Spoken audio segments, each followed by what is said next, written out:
Today we are joined by India's celebrated legend, a senior advocate, the 12th Attorney General of India, but for us, someone who's also got a passion for fine art living. I welcome on the show Mr. Mukul Rohatgi, one of the most connected lawyers and who's appeared maximum for state governments, politicians, stars across India. Mr. Rohatgi, so of course, we're going to begin at the very start. I want to first ask you and try and understand, I've always seen you in the Supreme Court. Sometimes you are briefed maybe a few minutes in advance. You have an uncanny ability to connect with the judges. You roar inside the Supreme Court, outside you're extremely calm. Right at the start, July 1978, you began your career. You started in the chambers of Y.K. Sabharwal. He later became the Chief Justice of India. At 39, you became a senior advocate. Your father was one of the best known judges of the Delhi High Court, Justice Rohatgi. I've also seen how he wrote at a very fast-paced judgment, so he's still known for that. You said you got your passion for stationery, pens, and even reading from him. So tell us a little bit first about your early years and your parents. See, my father was a lawyer. I grew up in a house where one could only see professionalism. My father used to teach in the law faculty as a part-timer from 1947 till 1972, when he became a judge of the High Court. He was appointed as a part-time lecturer for life by Sir Maurice Guire, the gentleman who founded the DU. Right. He was also the Chief Justice of the Federal Court. Very rare to have two positions in one gentleman, but that was prior to the Constitution. Mm-hmm. And so I used to see my father working extremely hard, getting up at 5 or 6 in the morning, going for teaching morning classes, then go to court at 10, come back from court at 4, go to his office at 5, then come back at 9. Gosh. We used to kind of, me and my sister, she was 3 years older to me, we used to meet my father more or less on a Friday evening because he would be gone before we went to school and he would come after we had gone to sleep. Gosh. You know, so, but he was a strict disciplinarian. He was an academic minded person. He was a first in law. That is why he got his job, etc. So he liked reading and he inculcated the habit of reading. So every Friday evening, me and my sister used to go with my parents to Connaught Place. But there was nothing else then. And you know, in the Connaught Place, there would be booksellers sitting in the gallery, in the cupboard, where you walk in Connaught Place, in the inner circle. So we used to buy books and those paperbacks. We started with Enid Blyton and then went on to James Headley Chase and stuff like that.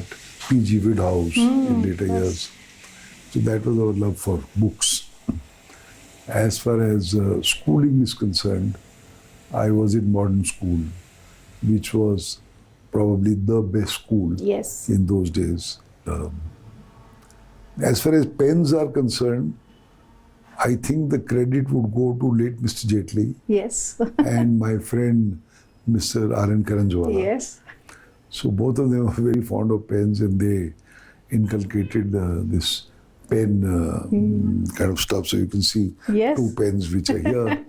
And that's how, you know, I kind of, entered the profession at that time. You then went to Hansraj in Delhi Law Faculty, University, and then you went to Government Law College in Bombay. What were the experiences that you had at GLC and Delhi, and which had a maximum influence on you? See, I would say the maximum influence was my schooling. Okay. I would pay, every day I pay respects to my late principal. M.N. Kapoor was a great academic and a great principal. That I think had the maximum influence to give you a rounded personality. The second influence, much more than DU, was the Government Law College in Bombay. And the reason was that a lot of our teachers and professors were good practicing lawyers of that time. Right. And they were part-time lawyers, including one or two very famous lawyers, like Mr. Rafiq Dada, Yes, of course. He is the leader of the bar in Bombay for the last, maybe 60 years. He was our income tax teacher. And Mr. Nafde, who is practicing here, Yes, he yes. used to teach the Evidence Act. So we got a lot of practical experience, or practical knowledge from teachers who were practicing in the court, Right. and then teaching us side by side. Right. And those were fun times. Mr. Karanjawala and I were together. We were two other friends, and at that time, Bombay was the commercial center, Absolutely. the financial center of the country, and Bombay High Court enjoyed a preeminent place in all the high courts, much more than Delhi.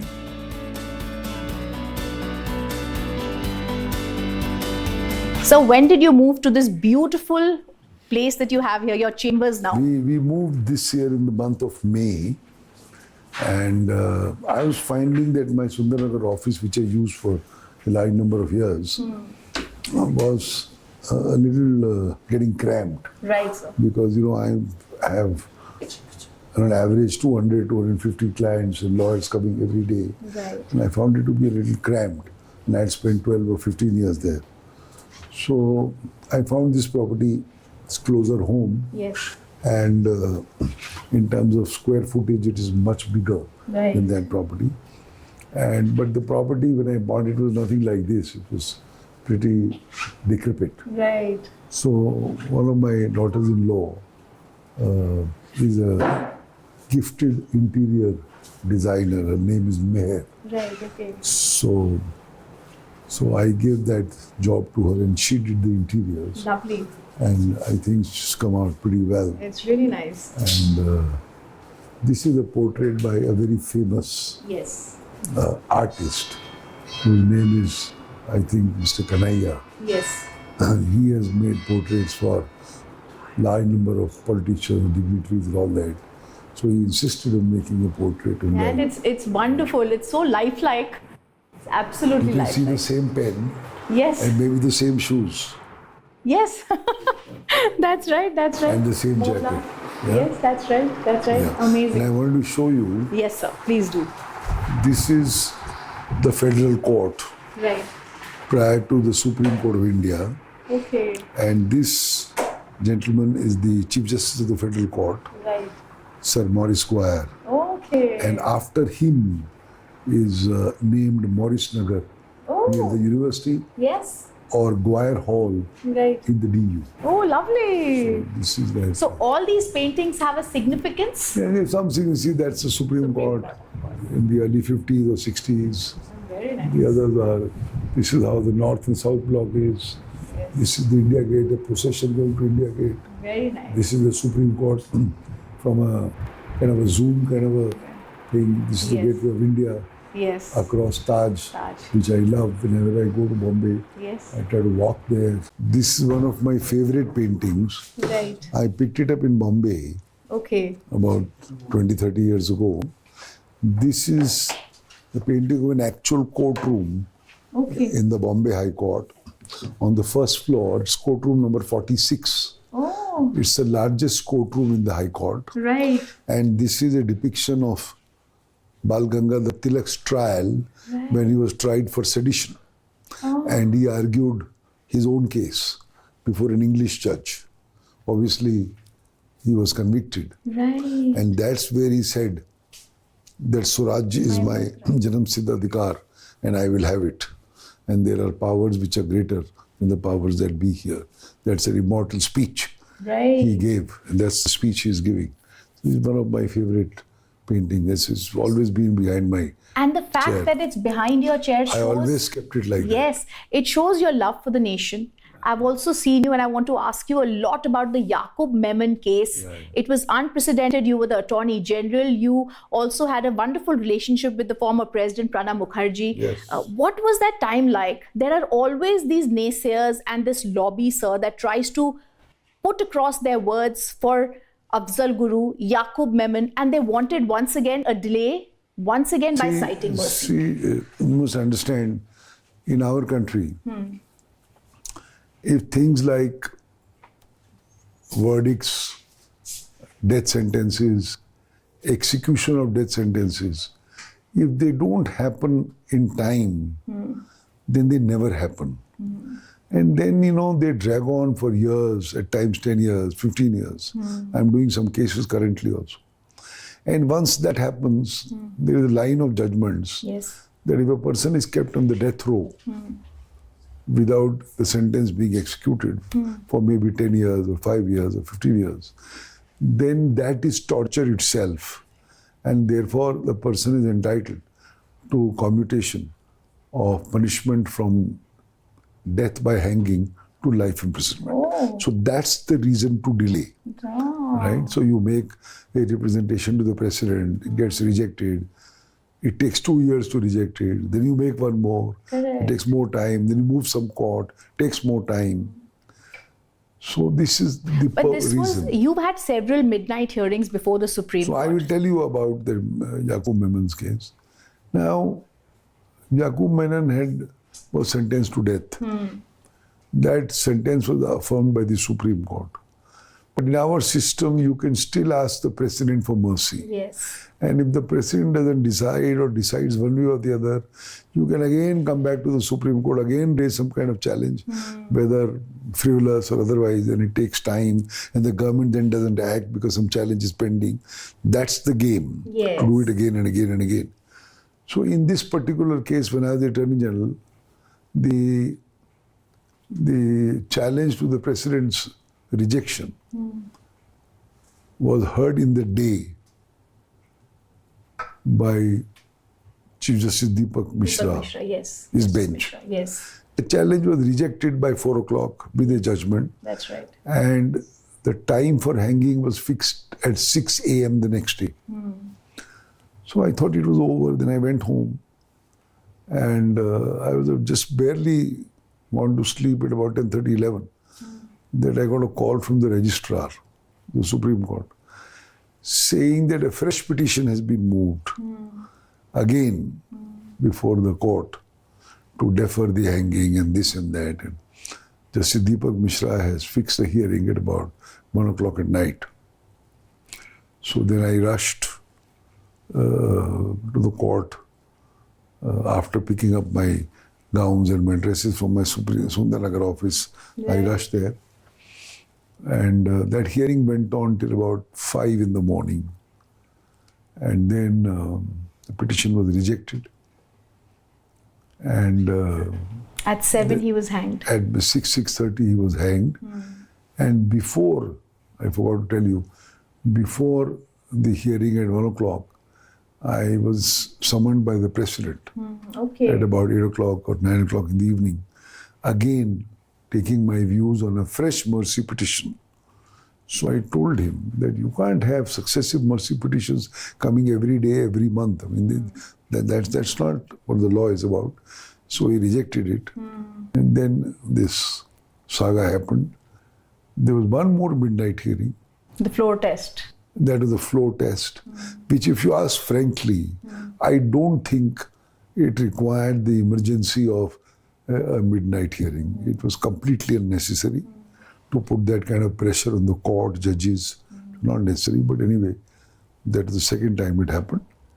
And I don't think there are many lawyers who would have done 2 or 3 midnight hearings. I completely agree. Which I have done, and I'm happy that I And you argued, I remember, because we were outside the court, we were reporting on what you were saying inside the court. I think you've become almost the authority when it comes to constitutional laws, floor tests, governors. What actually should be the position that should be followed? I think when the governments are different, they have different views. But what should be a particular position here that should be followed, Mr. Rohatgi? No, see, as far as the governors are concerned, and currently that issue is going on in the presidential reference. But it is settled law that a governor does not have any discretion. He is aided and advised by the Council of Ministers, just like the Prime Minister. Just like the President, I'm sorry.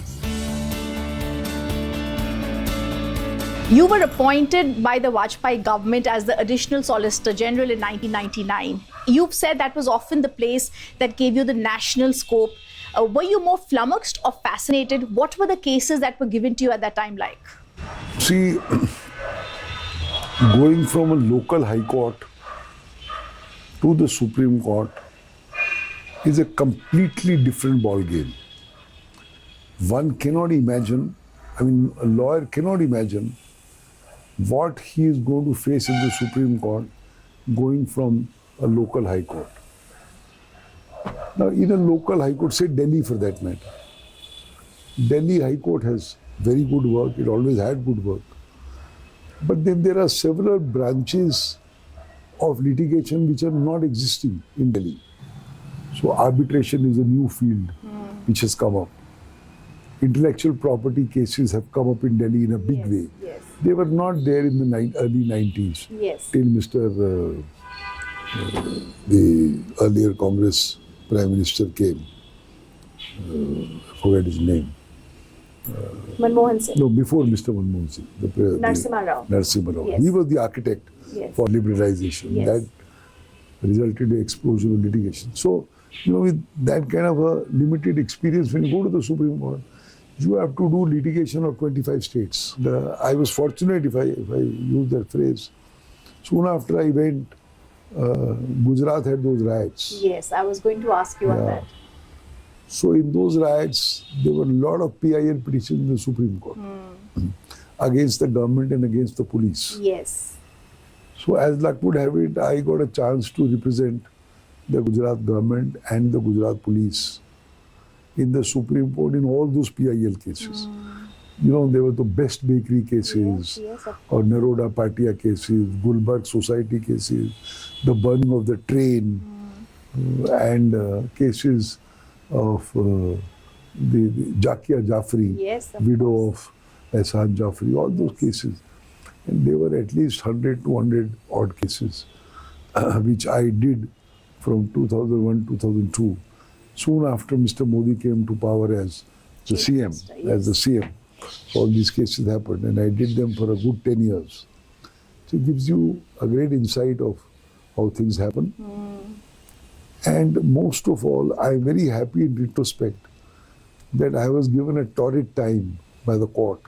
The court was hostile. Yes. It was hostile to what was happening, etc., etc. But one last case I did was about 3 years ago, in which the petition was by Jakia Jafri. Loya case? No, not Loya. This Gujarat riots case. Right. Alleging that the Chief Minister, that is the current Prime Minister, he actually overlooked and looked the other way, asked the police to do this, that, which is all bunkum, it is all false.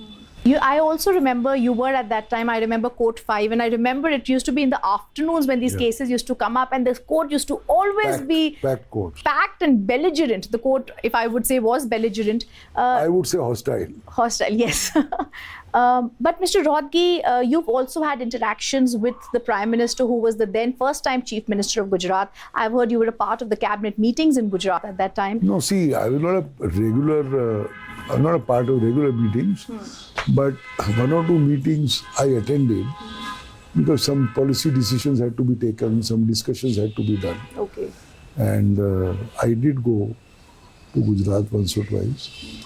And obviously I interacted with the Prime Minister, then Chief Minister at that time. And I've had a long association with them from Gujarat to the center and this and that. Yes. That's how life carries on. What has your interaction first as the Additional Solicitor General for Prime Minister Modi as the then Chief Minister been, and then as the Attorney General? You've met him a lot of times. What are your reflections about the Prime Minister? See, my major interactions happened when he became the Prime Minister and he appointed me as the Attorney General. So I had several interactions with him on several issues, and I used to go to PMO and discuss things and all that. And my first impression was that, and I've said it before, he's an extremely patient person. May or may not come across on TV, I don't know, but he's extremely patient. He hears out everybody fully. He doesn't go on interfering It's not like a court where a judge is going on asking questions. Right. He hears everybody, Right. takes all the point of views, because he also knows that, see, he's not an expert in every field, whether it's law, whether it's medicine, whether it's environment, whether it is X, whether it's Y. But he has a great ability to absorb.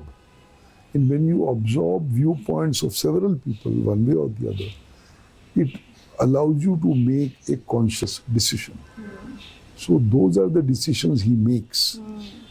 They are not abrupt decisions. Right. They are decisions in which hours and hours are spent on meetings. And I've spent 1 hour, 1.5 hours, which is a lot for a prime minister to give, how many meetings he would have had to.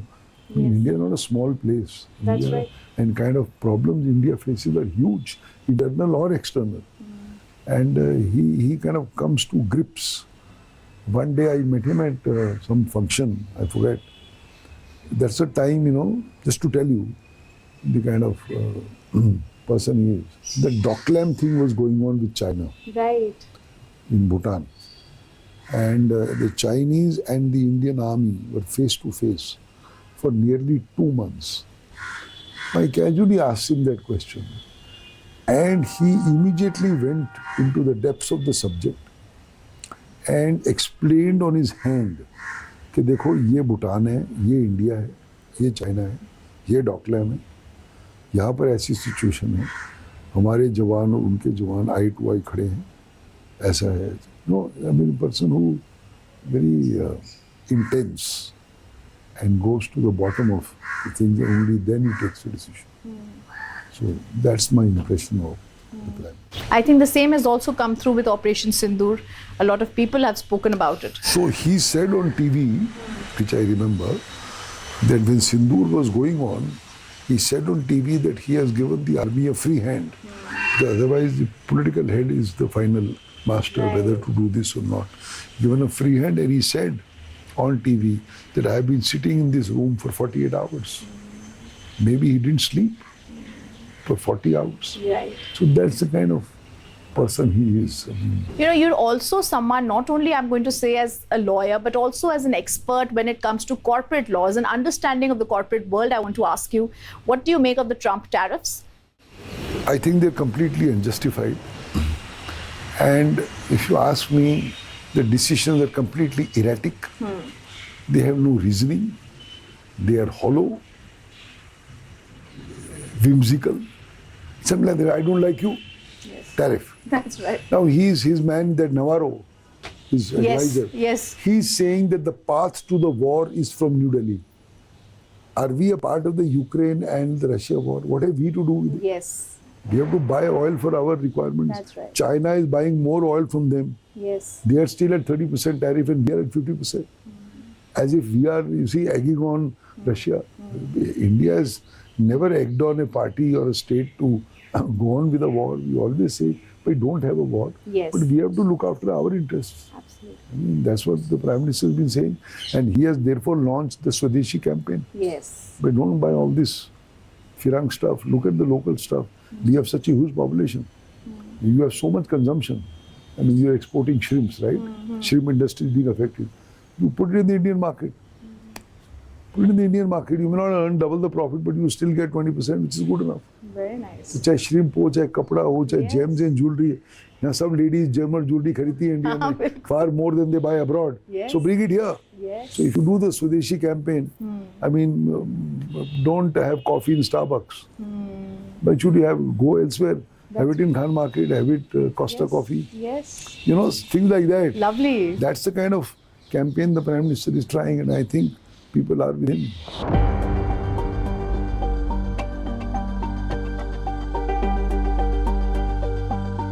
One of the most high-profile cases you've done, I would say, is the Aryan Khan case. How were you approached? Where were you? What happened in those 3 days you were in the Bombay High Court? You finally won bail after a period of 3 weeks for Aryan. See, personally, I don't think it was such a big or an important case. It just seems to be a case where everybody is interested. So every reporter keeps asking me about that case, including you and others. So I will tell you exactly what happened. According to me, it was a regular bail matter as far as I'm concerned, and I've done thousands of them. That's right. It just happens that the personality is important, and therefore, everybody is looking at it. But in short, I was in the UK on a holiday, and there were COVID times. COVID was declining, but it was still COVID times. So I got a call from somebody who was close to Mr. Khan that he wants you to argue that case in Bombay High Court. So I refused. That I don't want to break my holiday and come back. So holiday for 7 days. Then somehow Mr. Khan got my number and he called me. So I told him the same thing, that I don't want to do it. So a great actor he is. So he said, can I speak to your wife? I said, sure. So then he gave her the sob story, then don't take it as a client, I'm a father, it happens, things like that. And obviously he was feeling it. So my wife also said, Arre bhai chale jao. So I told her, normally you were saying be so careful in COVID, now you're saying go all the way and do your case and all that. So anyway, Mr. Khan was gracious enough, he offered me a private jet, which I didn't take, because I'm not very fond of small jets. So I flew down to Bombay, and Shah Rukh had himself checked in to the same hotel where I usually stay, Trident. which is the Trident, Nariman Point. And I found him to be quite keen and intelligent. He had made a lot of notes and points and stuff like that, apart from the lawyers. And he discussed with me. And then we argued it. It was argued for 2.5 days or so, 3.5 days or something. And finally, bail was granted. And I promptly went back to England to spend the rest of my holidays. That's how this thing happened. And if you remember, the solicitor's team was Karanjawala and Company. And I think Ruby, who works with Karanjawala, she was there in charge from their side. Yes. And she was also there Yes. In Bombay along with other lawyers. And that's how we carried the day. I want to ask you, Mr. Rohatgi, about bail as a norm and not jail. Something you've spoken several times about, something which I think is amiss, because somewhere I think the judges have forgotten that this is what the ethos in India should be. You're absolutely right. Bail is the rule and jail is an exception. Under our constitution, under our legal ethos, and under our jurisprudence. This was very famously stated by one of the most distinguished judges of the Supreme Court, late Justice Krishna Iyer. Bail, not jail. And in the years that I started practice in the 80s and the 90s, even the first decade of 2000s, bail matters used to be argued for not more than 5 minutes or 7 minutes. That look, this is the maximum sentence, this is the amount of period undergone, charge sheet has been filed, not filed, investigation complete, not complete, unless there is a great risk. The person is a maniac or, cases of rape or sexual assault, be guilty of any cases or a heinous offense of murder. By and large, one would get bail. That's right. And the orders used to be half a page to 2 pages.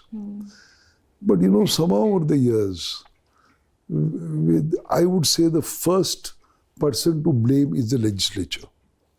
And the legislature of 2002 to 2005, which was the Congress party.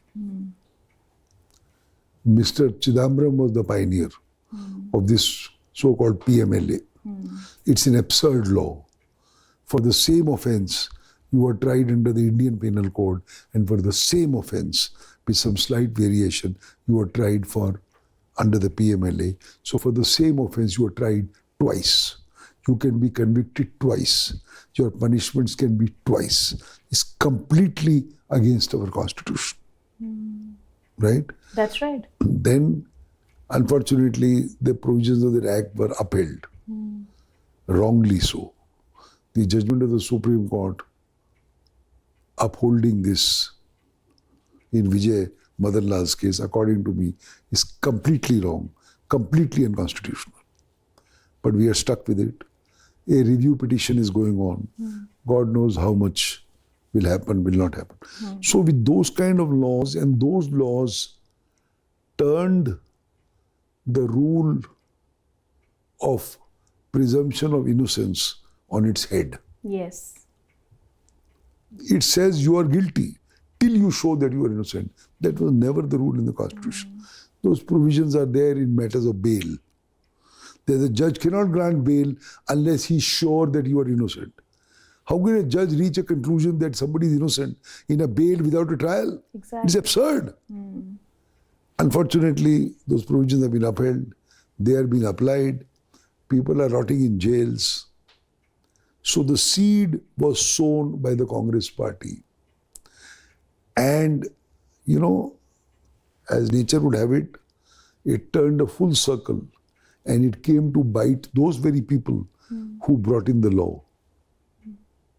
Look at that. That's how what goes around comes back. That's true. Whether it's the Herald case, whether it's So you look at that. That's true. They started these laws. The laws were completely wrong. Yes. And it came to bite them.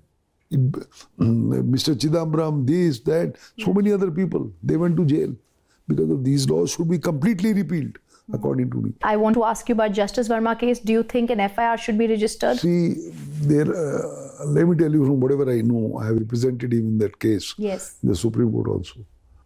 First of all, what the then Chief Justice of India did in publishing that video under the mistaken belief that transparency is great. No doubt transparency is great. But it has to be with some level of following the laws or the norms. Some video was taken by somebody. That video was shown to the Chief Justice of India, Justice Khanna. He was a great judge, full of integrity, ramrod straight. But even he can make a mistake. He should not have put that video immediately picked up by all the national press. It shows some notes burning. Were they genuine? Were they fake? How many were they? Nobody knows. Somebody says 10 crore. I told somebody 5 lakh. Nobody knows, right? But the image of the judge is finished in the eyes of the public because people tend to believe what they see more than what they read, right? So, अरे जज के घर में पैसा निकला, corruption तो है ही, हर जगह हो रही करप्शन, जजों में भी हो रही है, पुलिस में भी है, अफसरों में भी है, पॉलिटिशियंस में भी है. So there is a general negative feeling, you know, or a feeling of derision. अरे भाई सब जगह ऐसे होते. So that judge is damned anyway. Nobody will believe कि किसने रख दिया पैसा, क्या मालूम कितना था. But in-house committee said that he's not been able to explain committee, it. according to me, is completely wrong. Okay. The ultimate result of the in-house committee is, you know what? Not किसने रखा, कहाँ से आया, कुछ नहीं है उसमें. They have not been able to find it out. That's what they had to find out. What is the ultimate finding? अरे Unaccounted cash was ये there. अनअकाउंटेड कैश मिला उस कमरे में Yes. जो जज के पूरे घर के अंदर था, Yes. तो लिहाजा जज एक्सप्लेन करे. Yes, and only he can find Now it. I tell only you, he can. Rhythm. Yes. You are sitting here. Yes. You have a car outside, right? Yes. You don't have a driver, suppose. So I tell my guy, go and open a dicky with a screwdriver. उसमें 1 kilo hash डाल देना. You will never know. You will drive the car. But they also came to Listen, the listen. understanding. Yes. So I'm going to call up the cops. कि एक rhythm आ रही है गाड़ी number 1, 2, 3, 4 में, उनको रोको, उसमें कॉन्ट्राबैंड मिलेगा. आपकी गाड़ी में कॉन्ट्राबैंड मिला. So you're saying You this have no was explanation कहाँ से आया? But if I say no, you are guilty because आपका है, खत्म. I'm giving you a simple example. a simple alternative. But was it so simple because only Kirki and the other people who were a part of his house were able to go into that store? That is all wrong. I've seen that house. Okay. I've been to that house many times. My brother-in-law, Justice Bipin Sanghi, used to live in that house. But his daughter had called for the fire engine, Yes. and she immediately said, "Okay, ab nahi aane ki zarurat." And That's not true. Fire came. they There was, came. so who said? No, she was never said reluctant. आने की जरूरत नहीं. No, not at all. She invited. She She came. The report says we find Verma's behavior very strange. Why? Because when he came back from his safari the next day, he did not go to that room to see the fire. He went and first met his old mother. Arey, if you come back and you have an old mother, would you meet the mother or would you go and see the fire? Second, we find that his conduct is abnormal. Why? Because when he was transferred, he did not object. He did not object. Why should you object? Every day transfers are happening. You think judges are objecting? They are supposed to be a soldier. According to me, that report is not worth the paper it is written on. Okay? And that report calls for no evidentiary value in the actual thing which will happen later. What is the actual thing, Mr. Rohatgi? The committee appointed by the speaker. Right. That is consisting of two judges and a lawyer. Right. That's the real committee. This is supposed to be some fact-finding committee. This is not something which is sanctioned by the law or by the constitution. So we're going to keep our fingers on that. And also, is a judge above board when it comes to an FIR in such a case? See, the law is that judges are prone to, these kind of things. I mean, they decide hundreds of cases. Right. So one party or the other is against the judge. Right. That he destroyed me, took away my house, took away my marriage, whatever. So people will lodge all kinds of FIRs. So there is an inbuilt mechanism that you can't lodge an FIR till the consent of the Chief Justice of India is required. That's about all. The Chief Justice could have said, lodge an FIR, have a police investigation. So this kind of case requires a police investigation. Yes. It requires a forensic investigation. Yes. वो note कहाँ थे, कैसे जले थे, वो असली हैं कि नकली हैं, वो पुराने हैं कि नए हैं, आग कैसे लगी, इलेक्ट्रिक शॉर्ट सर्किट से लगी, किसी ने माचिस से लगाई, कि किसी ने मिट्टी के तेल से लगाई. All that was required. वो तो कुछ हुआ नहीं. वो आग लगी और साफ हो गई और चली गई. So होनी चाहिए थी FIR. But anyway, now it's too late for all that. Okay, I wanted to, sir, ask you two more questions. One, of course, being going back to your early years, what was your first salary? What did you earn first? And how did you spend it? See, I didn't have a salary. I worked in the chambers of Justice Y.K. Sabharwal, who is a lawyer. And he was a popular lawyer in the High Court. He had good work. So there was no salary, but he used to get me some junior briefs, assisting him. Or if the small person comes who can't afford, he has only 500 rupees to pay, right? So he would say, "Yaar, iska case kar dena." So I got a lot of opportunity under him to do cases. The least fee that I have taken, I remember, was 220 rupees, which was a great figure those days. You could go to Taj and have a meal in that money. And that's how we started. My wife used to maintain a notebook about recording, got a check of 550 rupees. 1100 rupees was a great fee. So we started in small ways, and till there was an explosion of litigation, as I said, under Mr. Narasimha Rao, and then things became better and all that. I want to ask how a day of yours begins and what do you do the entire day? When do you take a break? See, I generally get up at about 6:30. The first thing I read is the Indian Express on my iPad, because in the old days, I used to read newspapers physically, but after COVID, you got used to iPads. And then I go for a walk to Lodi Garden. We have a group of friends who meet there. Which I'll ask from you different walks of life. They're not lawyers.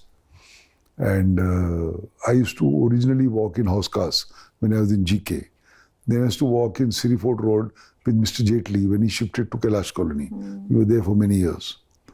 Then he and I both shifted to Lutyens.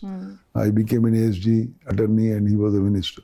So we started Lodi Gardens the last about 30 years. And I go there more or less every day, at least 25 times a month. Okay.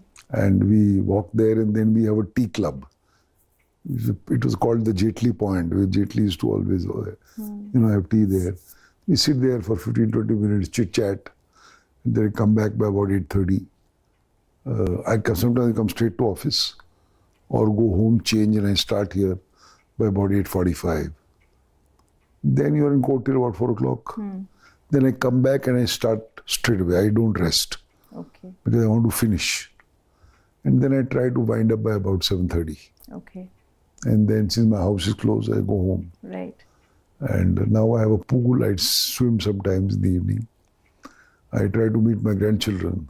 Lovely. They, I would say that they are the best things that can happen to a grandfather, to have two young children to speak to, because with our own children, we never had that interaction because we were busy. Yes. You know, so I have two grandchildren, both go to the same school.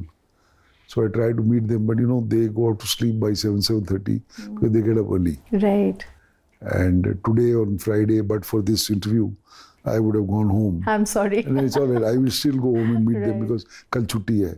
So spend time with the grandchildren, maybe swim with them, maybe watch some Tom and Jerry with them on TV. Lovely. And stuff like that. And evenings are somewhat hectic because many things are going on. The lawyers' functions, other functions, something or the other. Then Saturday I'm in office by 11. I leave from here at about 6. In the evening you can relax, go somewhere, have dinner, watch a movie. Sunday I work from about 10 to 2 for Monday's cases. Because outstation lawyers want to come on Sunday. Right. Some come on Friday, Saturday. And Sunday afternoon I'm free and then the grind starts. But the best part of our profession, in the Supreme Court at least, are long holidays. In Holi, Diwali, Dussehra, Yes. New Year. Yes. So that kind of re-energizes you. Right. You work, you get exhausted, you work. And where do you like to travel, Mr. Rohatgi? I travel a lot. Okay. Now I take a lot of holidays. So there are 3 days, I take a 4th day off Okay. from court. This time I went to a cruise with our school friends Lovely. who've been with us for more than 60 years. So we went to Barcelona and all that. Okay. In the winters, I went to Antarctica Okay. with my wife and a couple, also a well-known solicitor, Mr. Mahesh Agarwal, Of course. and his wife. Yes. So we went all the way to Antarctica. Now I'm planning in the next summer to go to the Arctic Circle, Okay. which is off Norway.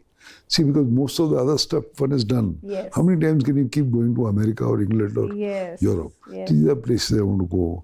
I want to go to Mongolia. I've never been to Mongolia. So I like to travel. So you have said in one place that yours has been a long and arduous life. Arduous, why? Because of the constant grind, Yes. morning to evening, morning to evening, morning to evening. You're like performing. Yes. It's like a performing in a circus.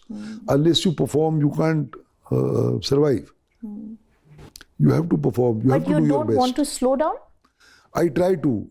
I try to. You can ask my staff. I tell them, don't accept more cases. Sometimes, their hearts with junior lawyers. Then the junior lawyers come and complain to me. कि sir आपने हमारा case नहीं किया तो our client will go away. आप बड़े वकीलों firms के करते हो, छोटों को भी करो. So, I don't want to say no to people. My office is an open office. People walk in, walk out. So what are you looking forward to, Mr. Rohatgi? A healthy and a peaceful life. So that my family remains together. I owe a lot to my wife for bringing up the kids in a humble way, in a way that there are some things ingrained that this is how you have to live, this is how you have to live together, this is how you have to deal with people. You're not flying high, you have to be on the ground. And I have noticed that whenever in the past years, whenever you feel you're on top of the world, you're flying, that kind of thing, if you're in all that cases, she would bring you back to the ground. Okay, bhai, theek hai, jo bhi hai, this is how you have to carry on. So basically, a healthy life for whatever is left given by God, Of course. a healthy and a close-knit family, is all that I aspire. I don't need any money. I mean, Yes. what do I think you've aspire come for a money? long way from loving Ayn Rand's Atlas Shrugged to having your own vision of a complete paradise, I would say. See, all that is done and dusted. Na? I mean, Yes. there's no great charm of going to any better restaurant in the world or a better hotel in the world. I've seen the best, I've had that food, but ultimately, आप दाल रोटी खाओगे ना घूम फिर के. कितनी बार वो करोगे? So done that, all that. You're happy, you have an office, you have a court, you have friends, you have the goodwill of a lot of clients. और क्या चाहिए? Absolutely. On that note, we thank you for giving us Thank so you. much time. It's been one of the most wonderful interviews we've had. thank- And we're wishing a long and extremely prosperous life for you, Mr. Rohatgi. Thank you for being with us. My regards to Arunab. Thank you.